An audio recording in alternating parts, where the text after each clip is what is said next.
Welcome to How Now, the podcast where we talk about how to live in the now. And here's your host, Kim Martin-Raymond.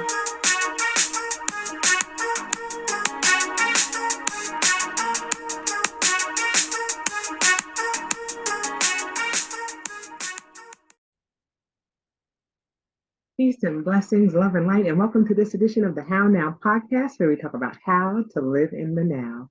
I am your host, Kim Martin-Raymond. I am a minister, spiritual life coach, health and nutrition awareness coach, author, and founder of Redefinding You, LLC, where I help my clients to realign themselves, mind, body, and spirit.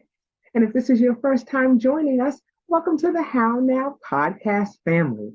Be sure to go to www.hownowpodcast.com, pick your favorite podcast platform, and be sure to like, follow, share, and subscribe.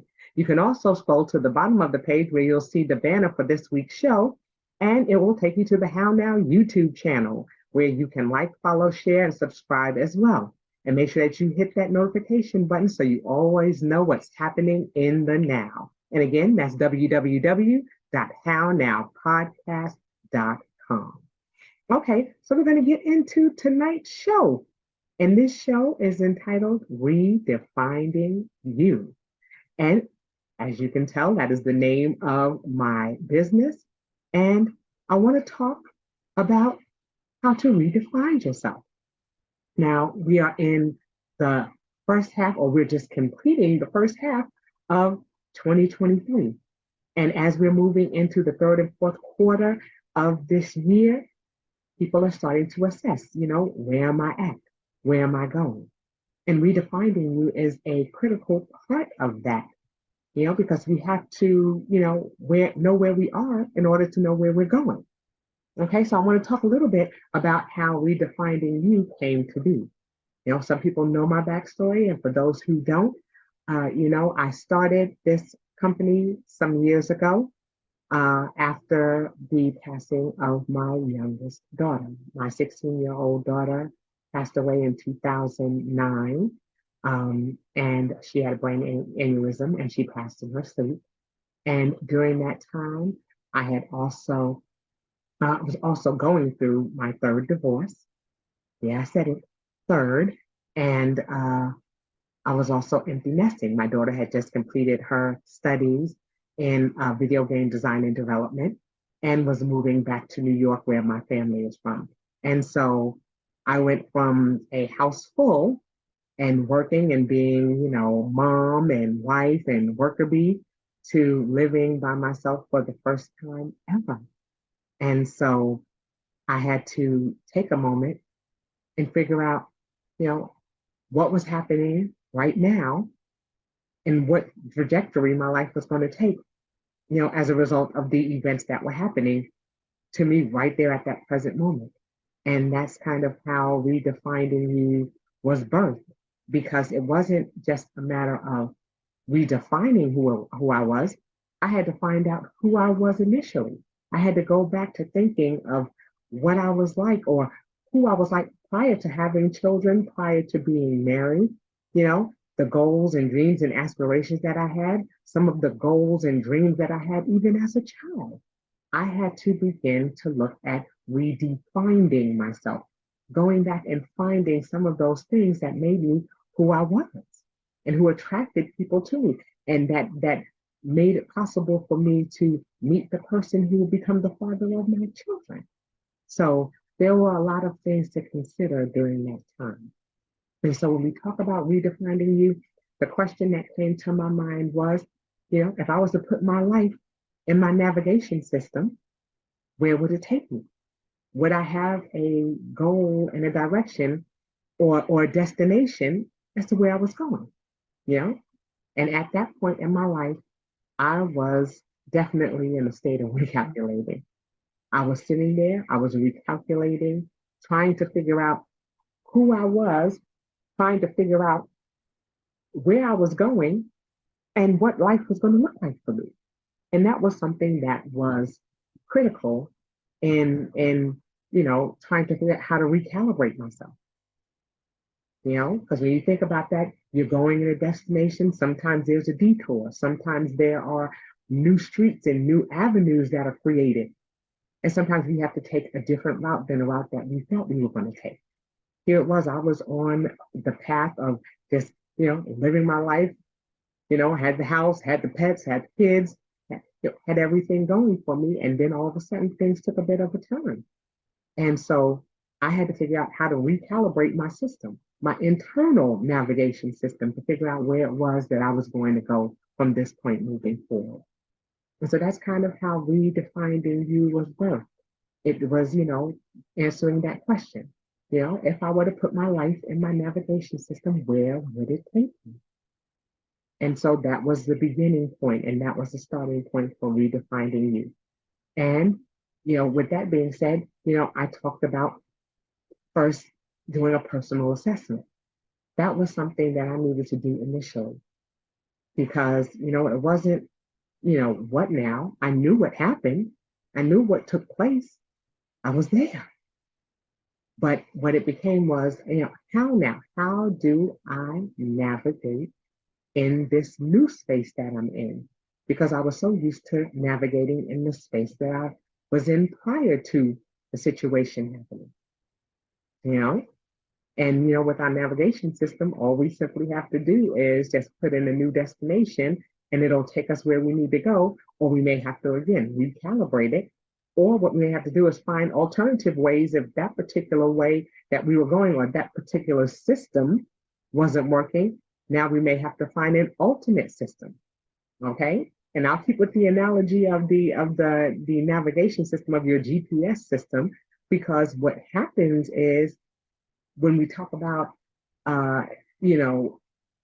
going and doing things a certain way and doing things in a particular way and then having to make a pivot or a change like we've had to do with this pandemic, how do I go about doing things differently? When we talk about GPS system, before the electronic ones came along, what did we use?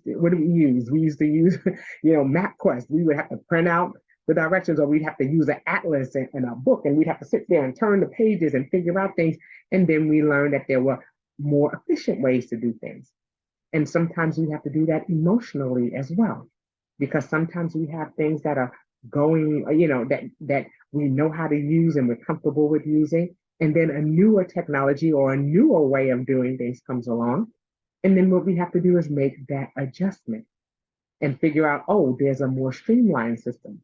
Okay, so we didn't have to use paper and make copies of our MapQuest directions anymore. Now we have the GPS, so all we have to do is just talk into it, or our navigation systems that we have now, all we have to do is talk into it, and it takes us where we want to go, and it gives us the latest information. And sometimes what we have to do emotionally is we may have to reach out at that point to someone who can assist us in being able to get to our destination a little faster or a little differently than the way we typically would do it. So that's something that's important to remember when we're talking about redefining ourselves. Okay, so like I said, we talk about a personal assessment. We must know where we are before we can embark on the journey to where we're going. Our navigation system starts from wherever we are. And remember that it doesn't start from where you were born. It starts from where you are right now, and then can tell you where you need to go moving forward. So when we talk about doing a personal assessment, let's look at where we are now with the things that we've learned and the experiences that we've had. And that now from here, we need to see where we're going forward and to determine what we're looking or where we're looking to go. Okay, and for some of us, that's a short distance. It may just be down the street. It may just be around the corner. It may just be a couple of miles from here. It doesn't mean you have to go all the way to the ends of the earth. What you're going to do is you're going to start looking at some of the things that or some of the destinations that you have that may be short term, or that may be a quick trip. And those are the things that we have to do. So again, we have to know where we're going first, okay? And doing that personal assessment, what that involves is examining our interests, our values, our personality, and our skills. Again, it's going to determine, what things we know at the current time, and that's something that's important. And just like I talked about earlier, about recalibrating ourselves, just like you have to recalibrate your GPS system, there's that internal recalibration that has to be done as well. Okay, and there are 3 steps to that. The first step is changing your mindset about what you believe about yourself and what you've been told by others. We know this to be true because in this stage nowadays, we are, so caught up in public opinion, and we are so taken by what people say. The old term, if you're a Gen Xer like me, they used to say sticks and stones may break your bones, but names will never hurt you. Yeah, they do. Okay. Then those names that they call you, they stick. They are something that we carry with us. But the one thing that I implore you to do, or that I want you to take into consideration is, what is the source of what you're being told by others? Is the person that's telling you that you're fat or that you're unattractive, are they goddesses and gods and they have the perfect body and the perfect bone structure and alignment? And then also, what is their definition or their take on weight and beauty? And is it something that's in alignment with your beliefs? And so sometimes we have to really take a look at the source behind, what is being said to us, what is being told to us, and what it is that we're believing. I'm a person who was a doctoral student, and a lot of my research and studies and things are based in peer reviews and in doing a whole lot of research and being able to prove your points. Okay. But I couldn't go to Wikipedia. I couldn't go to, ask my uncle or my aunt or my cousins or anything unless they, wrote those peer journals and be able to ask them and be able to get an answer that was going to suit or that was going to meet the qualifications of the questions that I was being asked. And so what you have to do is, think about the source. And is that person that's saying it a viable or reliable source that you can hang your hat on and say, okay, yes, this person has the right to say what they've said.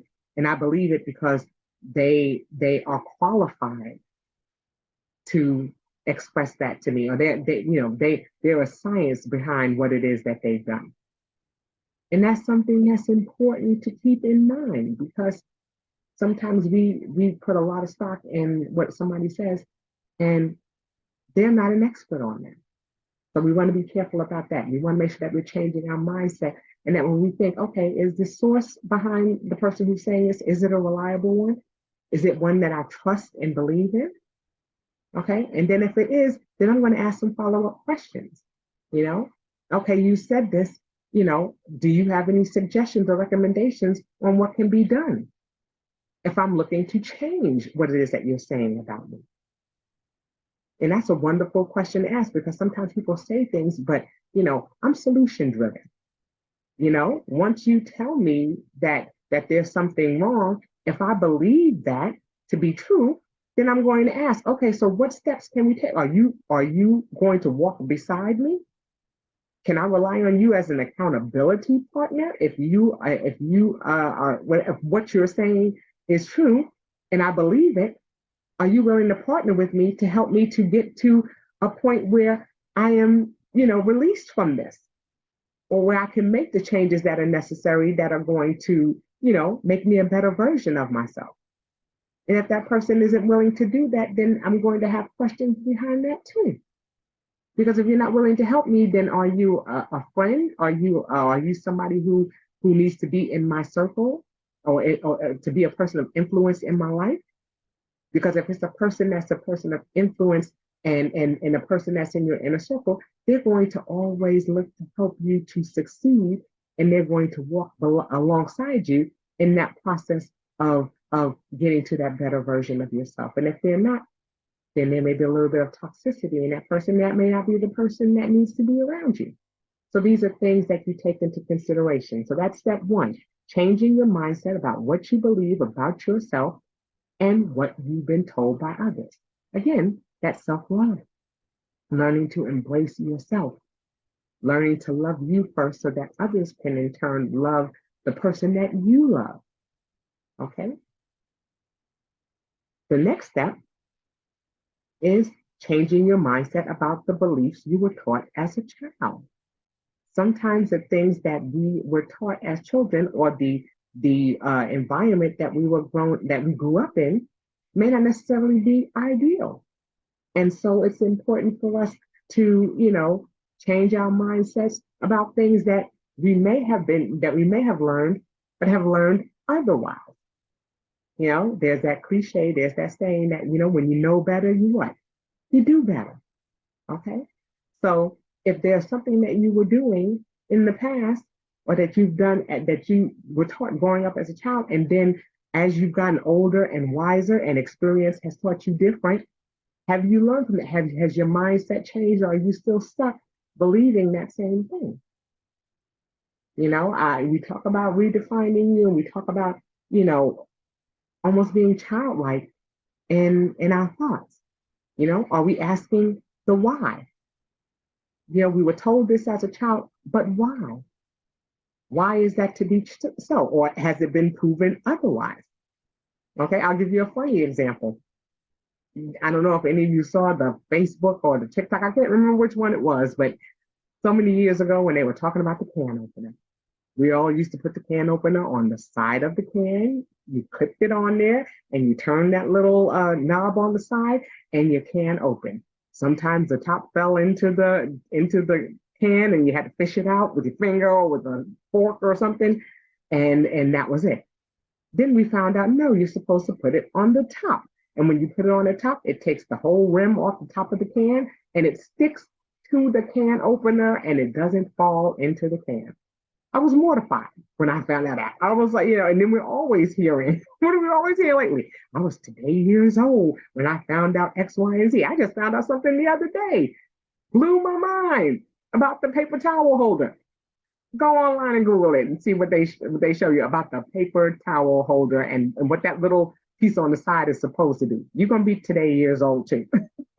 But there are things that we've done, as children, or that we learned, or things that we believed as a child. And then we find out some years later that no, that wasn't necessarily the case.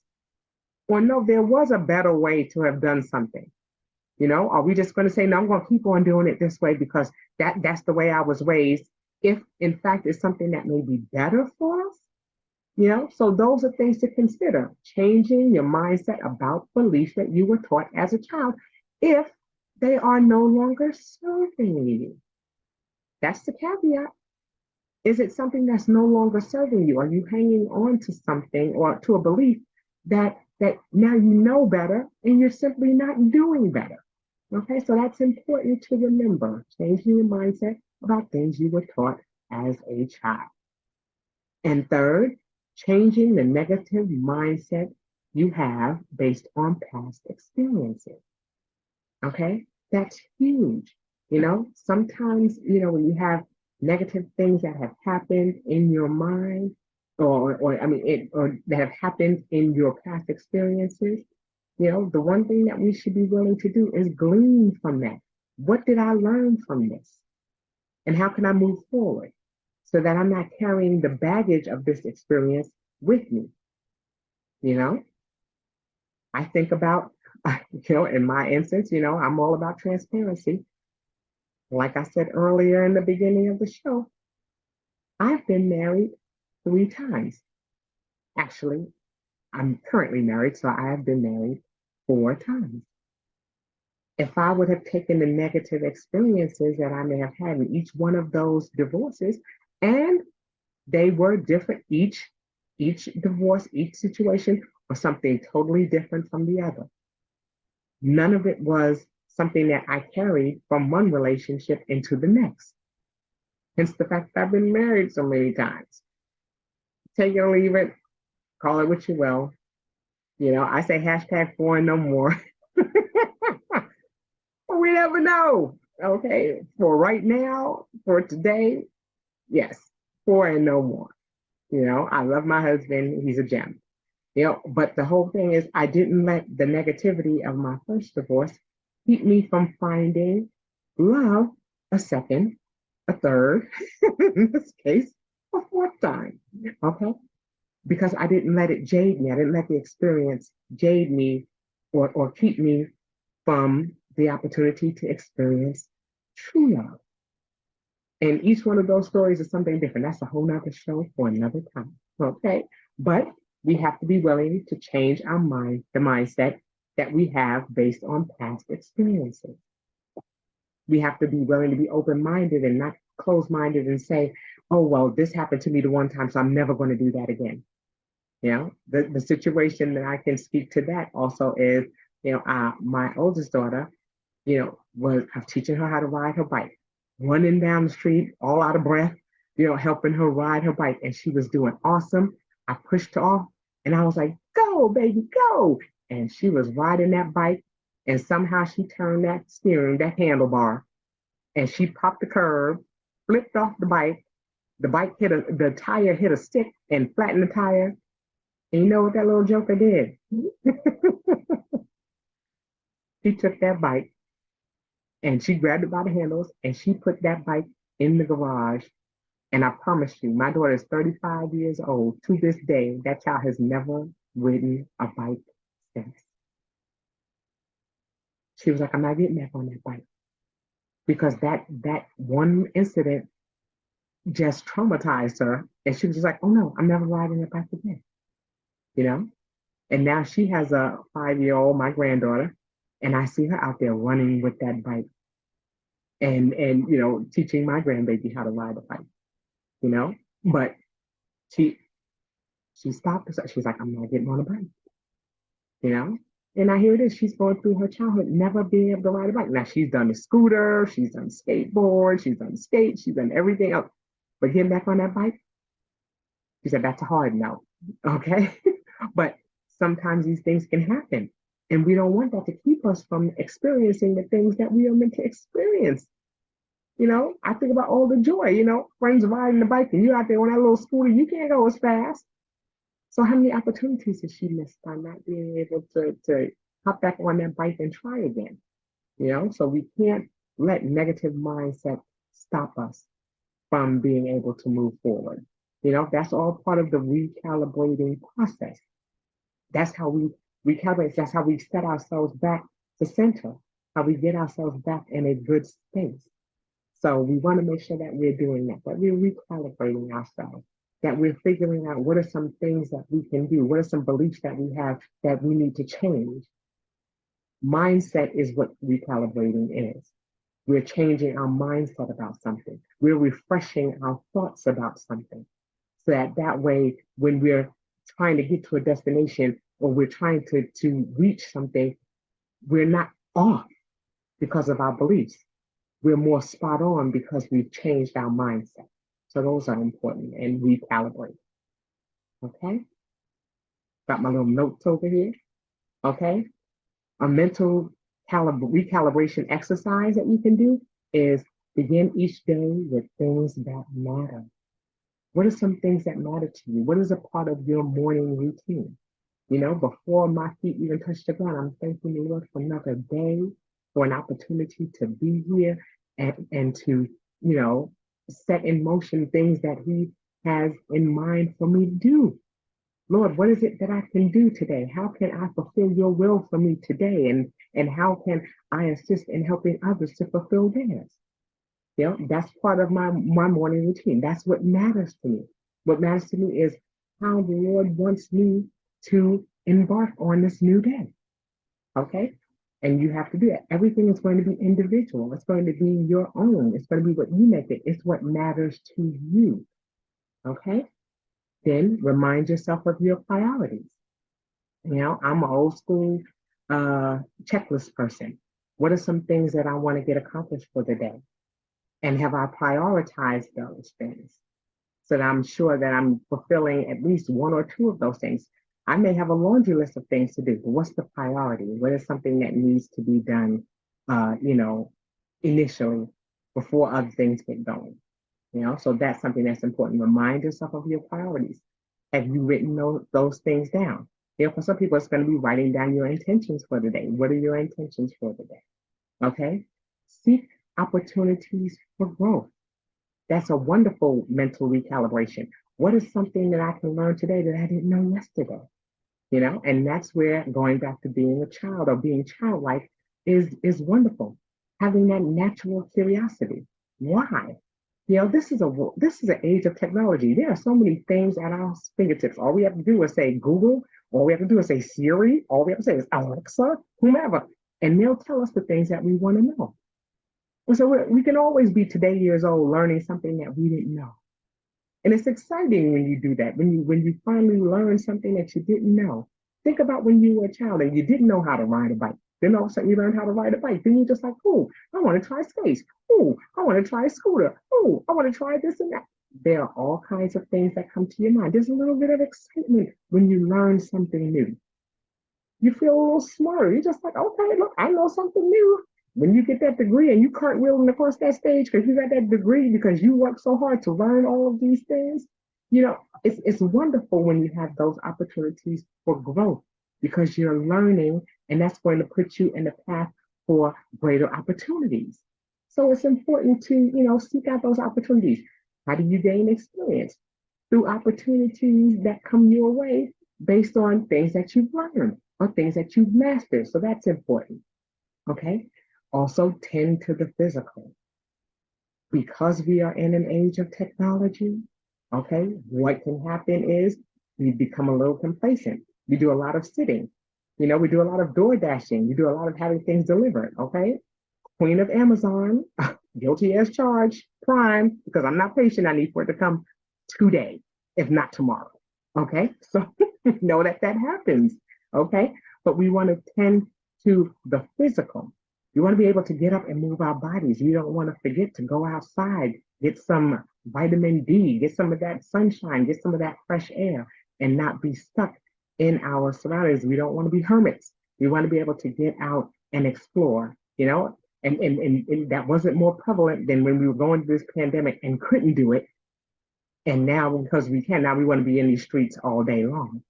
But we want to tend to the physical. That means movement of our bodies. We have so many watches and alarms that say, okay, get up and stretch, get up and move, because it is important for us to move our bodies so that way we capture some of that youth that we have. If you're a person like me, I have a scale that even tells you what your metabolic age is. Step on that scale and see if your metabolic age matches the age that you are. Sometimes what you'll find is that you're a couple of years older metabolically than you are physically, or that you are, in your age wise. I think when I stepped on my scale this morning, I was about 5 years older than my metabolic. My metabolic age was 5 years older than my actual age. But I'm working on that because it was worse than that. I'm starting to move my body more and doing more, active activities and doing more strength training and doing more, aerobic things as I'm getting older. Because what you'll find is when you start turning that corner, at 30, 40 years old and 50 and so on, things don't move as smoothly as they used to. You're not hopping out of bed like SpongeBob popping out your ready. Sometimes you're getting up and you're wiggling your toes and things, make sure that your feet don't go out from under you when you get up. You're going to find that, and if you don't know it, you're going to learn. You're going to find out, okay? Stay on this earth a little longer, and you'll find out, okay? That's what happens. We need to tend to the physical, make sure that we're moving our bodies so that way we don't become stagnant, so that way, our bones and things don't begin to stiffen, and then, they just is not a good scene when your body isn't moving the way it used to. And that's because we lack the movement that we need. So it's important to tend to the physical. Do not let your muscles atrophy. That means that, they don't begin to be as pliable and move the way they used to because they're not being used. We're sitting too much. Then we're talking about our back hurts and our neck hurts because we're constantly bending over. We're constantly over computer. We're constantly straining our neck, those types of things. So make sure that you're tending to the physical. And finally, surround yourself with focused, confident people. That goes to who's in your circle.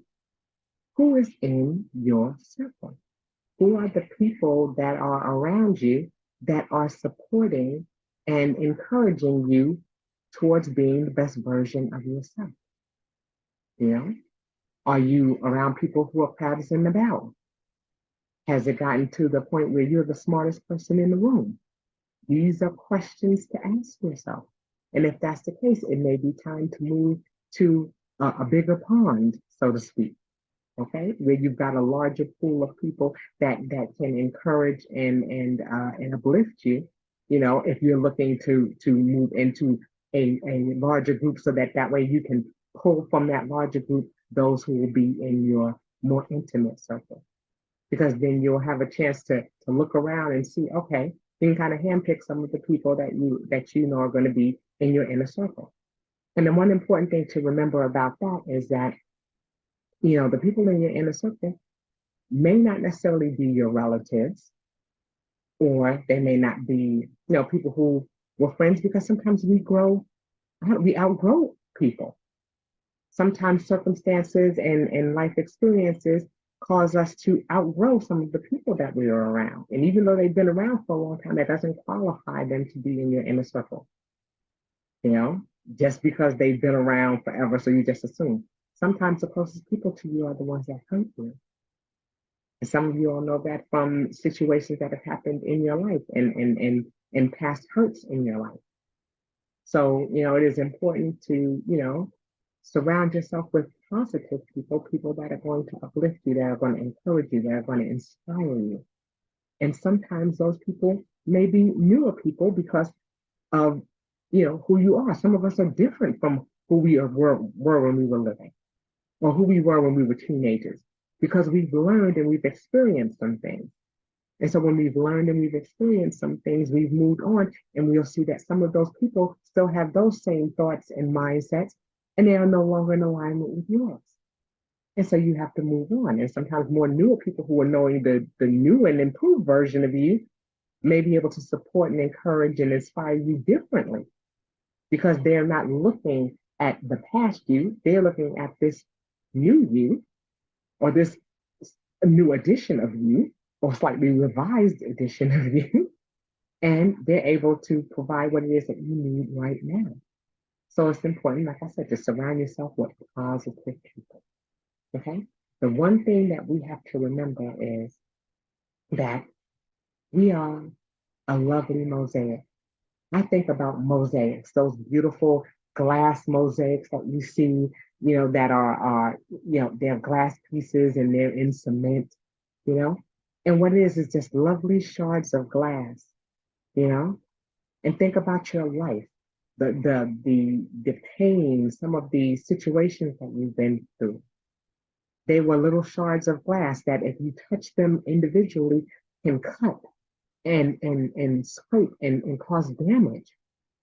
But when we take them and we pour them in that cement and we place them in different areas, it makes a beautiful mosaic. Okay? And the one thing that's beautiful about a mosaic is that there is no piece that is exactly the same. Even if you put them in the same heart-shaped mold, the way the glass fits in there, the sizes, the pieces of the, you know, the sizes of the pieces that are in that mold, the way the light hits certain colors or certain angles in there, is not going to be the same for each and every one. We are each uniquely and beautifully and wonderfully made. And so, even though we have pieces that may be shattered in our lives, when we place them all together with love and with faith and with hope and with purpose, we'll find that we are a lovely mosaic, pieces that have that once could hurt, now heal. And that's important to remember. Okay, that we are a lovely mosaic and that we are unique in every way. Okay? We don't want to conform to the norm. Okay? We want to think differently. We want to always ask why. That's the biggest question that children ask. Why? Why are you doing this? Why? And we've seen that millennials are doing the same. They're asking why. Why do we have to do this? Says who?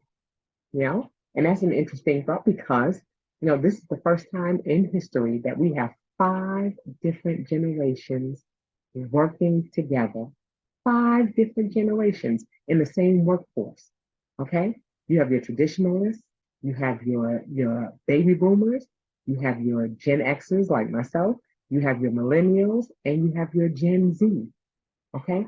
And we have to find ways to work with one another, you know? And a big question that needs to be asked by all of them is why? Why do you think the way you're thinking? You know? Why is that important to you?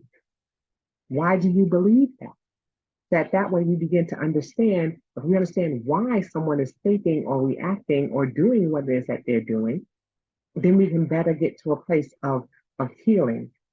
Because it's not just a matter of identifying why. We want to know why, so that way we can move to that process afterwards, which is, okay, I understand why you're doing this. Now let's get to that point of reconciliation, or let's get to that point of healing, or let's get to that point of understanding. Okay. And we can only do that if we ask why. We don't want to get in the place of assuming anything. So we want to ask that way we are in the proper mindset when we're responding to and not reacting to situations. Okay. And I'll say that again, when we are responding and not reacting to situations. Sometimes you don't ask why, and we just react out of anger, out of fear, out of frustration, as opposed to asking why so that we can respond because we are now educated about what it is that's going on. So it is important to ask why. And then feel free to live your life in the best manner that you can. Okay?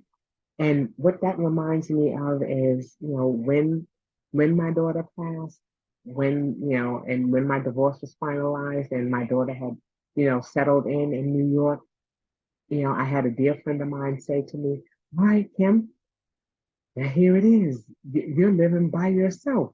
You're in that house, you're doing your thing. What are you going to do?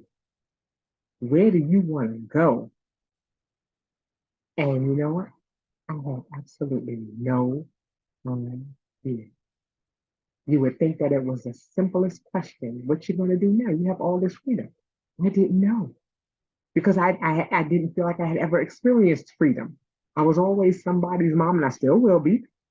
I was always going to be somebody's wife. I was always going to do it. So I had responsibilities. I had things that I was supposed to do. And you know, that's what, my life was defined by the roles that I played in everybody else's life. I was so defined by that roles that I didn't know what I liked. I didn't know what I wanted to do. And I shared this story too. I mean, when that happened, I remember going to Walmart shortly thereafter, and I went to go food shopping. I had filled up the cart with almost $300 worth of groceries and things before I got to the register. And, and I'd stopped because I said, wait a minute, what am I getting all this stuff for? It's just me. And then I sat there and I looked in that cart. I was like, I just pull out the things that I want. You know what wound up happening? I wound up walking out of that store with nothing. Because when I looked in that cart, I saw everything that everybody else liked and wanted, and I didn't see anything that I had pulled out in there for me. Because I always just ate whatever they ate or just had whatever they had and just, took a little bit off of there and never really thought about what it was that I liked or what it was that I liked to do. And that was a part of that recalibrating, a part of that redefining process for me too, because I did not know what it was that made me who I was, or what I liked, or what I even liked to do. And so many of us get caught up in the roles that we play, that when something happens and those roles change, or they're no longer day to day, like those of us who are empty nesters and our children go off to college, and then you have some that will continue to hang on to their children for dear life instead of giving them an opportunity to move on and establish some things for themselves. It's a hard pill to swallow.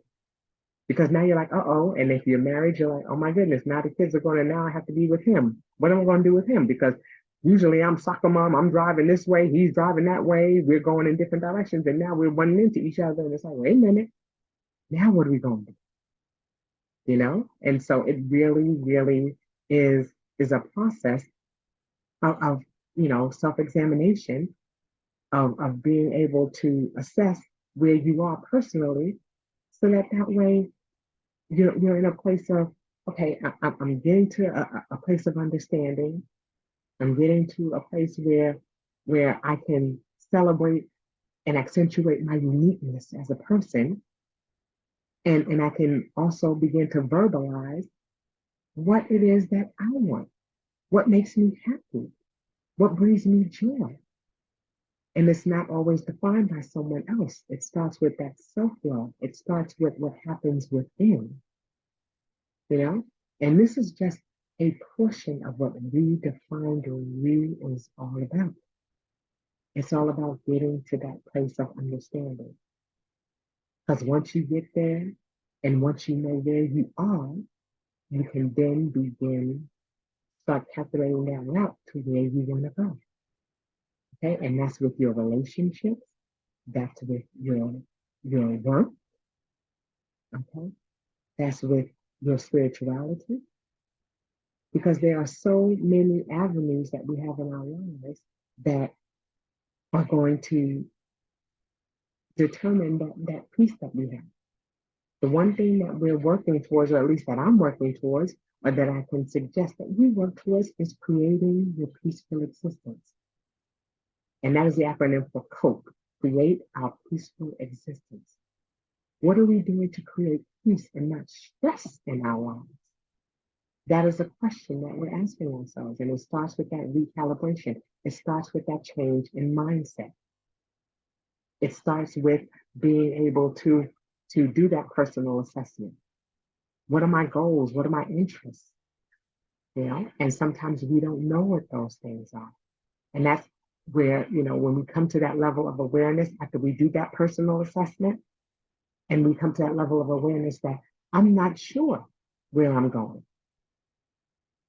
I may need to go and Google some things that are going on. What are some things that people are interested in? What is something that I may have been interested in and don't know a whole lot about?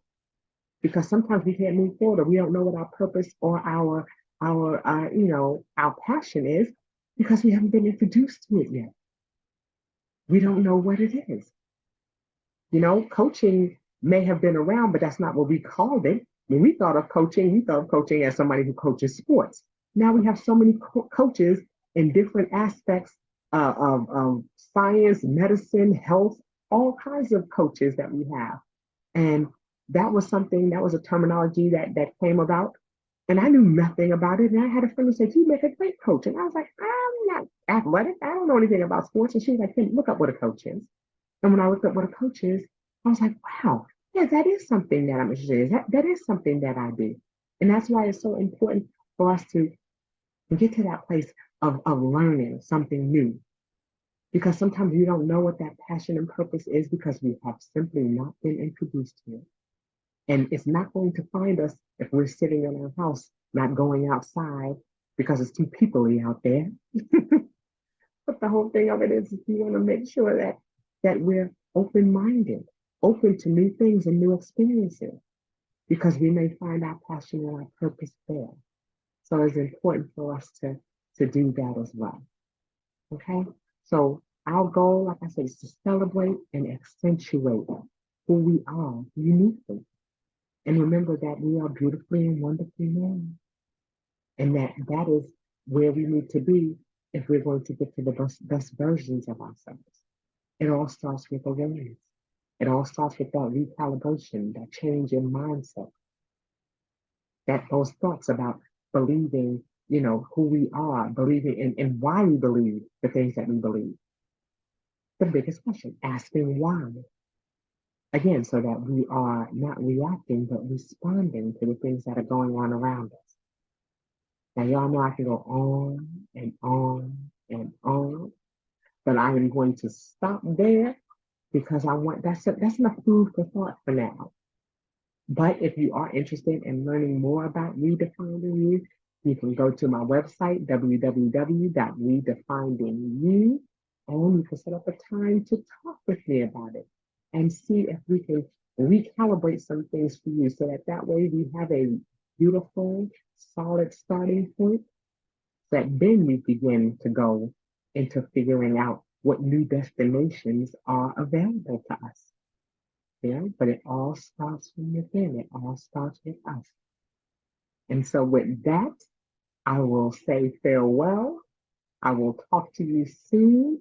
Know that you are uniquely and beautifully and wonderfully made. And I love each and every one of you for all of the support, all of the love that you have shown me as I've been going on this journey. And I hope that this will be a starting point for you that will help you in your trajectory through the rest of 2023.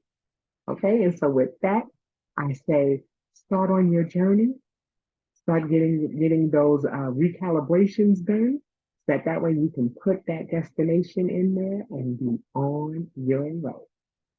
So I look forward to seeing you all on the next episode. And until I see you then, stay peace.